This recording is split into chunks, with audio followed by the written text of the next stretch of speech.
கார்த்திகை தீபத்தின் மறைந்த ரகசியம். குரோதாசுரன் ஜுவாலா கதை.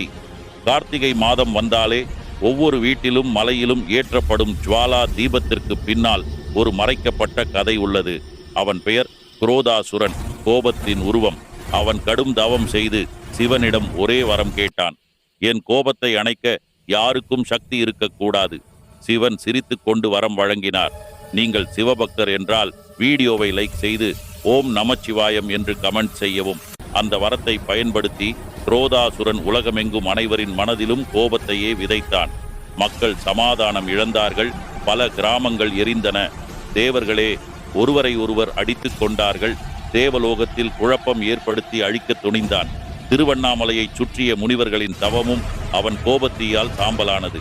அதை கண்டு அவன் கர்வத்துடன் ஆடினான். அதிர்ச்சியில் தேவர்கள் சிவனிடம் சரணடைந்தனர். அப்போது சிவன் நெற்றி கண்ணை திறந்து ஒரு பிரம்மாண்ட ஜுவாலாவை உருவாக்கினார். அதே ஜுவாலா சக்தி குரோதாசுரனையும் அவன் கோபத்தீயையும் சாம்பலாக்கியது. அந்த தெய்வீக தீயே திருவண்ணாமலையின் ஆதி கார்த்திகை தீபம், அகந்தையை அழிக்கும் ஜோதி. கார்த்திகை தீபம் வெறும் ஒளி அல்ல, குடும்பத்தில் இருக்கும் கோப தாபத்தை எரித்து சுத்திகரிக்கும் பரம ஜுவாலையின் நினைவு. ஆன்மீக புரிதலில் ஹலோ சந்திரன்.